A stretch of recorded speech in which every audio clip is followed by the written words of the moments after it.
सबको मोहब्बत भरा सलाम। प्रोग्राम है गपशप। नाज़रीन, हमें बहुत से लोग लिखते हैं कि हमने मुख्तलिफ लोगों को पैसे दिए, जिसमें ऐसे केस भी सामने आ रहे हैं कि एजेंट, जी हाँ, पाकिस्तान से यूरोप लाने के लिए हमने इतने लाख रुपए दे दिए, और कोई कह रहा है कि जनाब वो पैसे लेके भाग गए हैं, कोई कह रहा है वो लारे लगा रहे हैं कि पैसे दे देंगे, फिर हमें फ़ोन करते हैं।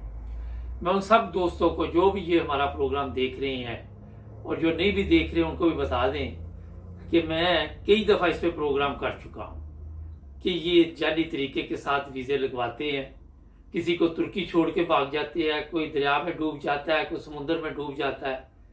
और हमारे जो लोग हैं अभी भी इस चीज़ को क्यों नहीं समझ रहे। और अफसोस की बात ये है कि जब पैसे दे देते हैं तो फिर हमें यहाँ फ़ोन करना शुरू कर देते हैं। मैंने कई दफ़ा आप लोगों को ये समझाने की कोशिश की कि ठीक है, पाकिस्तान में गुर्बत अफलास है, मगर आपकी जान सबसे कीमती है।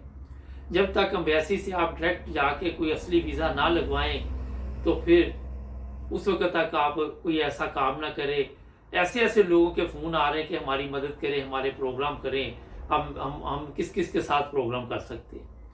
कोई कह रहा है मेरा 70 लाख रुपए लेके भाग गए हैं, कोई 80 लाख रुपया, बहुत वो नेक आदमी था, वो फलां उसका रिश्तेदार वो बड़ा नेक था, 5 वक्त का नमाजी था, रोज़े रखता था, रोज़ा खुलवाता था, ये करता था, वो करता था, हमें बड़ा अच्छा लगा, और बाद में वो पैसे लेके भाग गए। नाज़रीन, ये चीज़ें जो बड़े अरसे से पाकिस्तान में चल रही हैं, किसी पे इत्मीनान नहीं करना चाहिए आपको। आप जेवर बेच देते हैं, ज़मीनें बेच देते हैं, बाद में आप सड़क पे आ जाते हैं। और फिर आपने देखा कि हमने कई प्रोग्राम, बेशुमार प्रोग्राम मैं कर चुका हूँ कि तुर्की में क्या लोगों के साथ हुआ समझ नहीं आती। उसके बावजूद हमारे ये सादा लोग जो हैं, अब मुझे बहुत दुख होता है, किसी को अफ्रीका को छोड़ के भाग गया, किसी को कहीं पे छोड़ के भाग गया।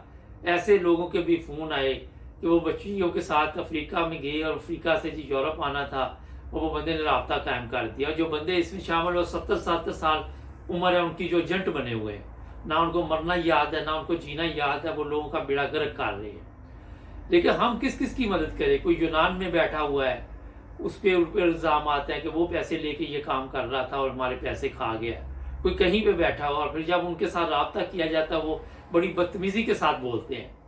जहाँ तक हमारा होता है, हम तो आपके लिए कुछ ना कुछ मदद कर देते हैं कि बातचीत के ज़रिए कोई मसला हल हो जाए। लेकिन ये लोग जो होते हैं, ये आदि मुजरम है, ये कोई पहली दफ़ा वारदात नहीं डालते।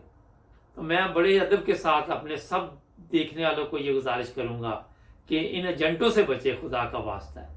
देखिए, अगले दिन मुझे फ़ोन आया, वो कहते हमने ज़मीन भी बेच दी, जेवर भी बेच दिया, सब कुछ दे दिया, वो पैसे लेके भाग गया। उसकी उम्र 70 साल है जो भाग गया। अब अंदाज़ा लगाएं, अगर उसको इस उम्र में मरना याद नहीं तो जवानी में वो कौन कौन से काम करता होगा। तो खुदा के लिए इन लोगों से बचे और कोई ऐसा काम ना करे। जो आराम से खाना पाकिस्तान में मिल रहा है वो खाएं, इससे पहले कि उससे भी जाएं। तो ये मुख्तसर मैंने आपको मैसेज दे दिया, तो जो सुन ले वो आगे दोस्तों को भी बताए, ये वीडियो हमारी आगे भिजवा दिया करे, सब्सक्राइब करें। मिलेंगे नए प्रोग्राम में। अल्लाह हाफिज़।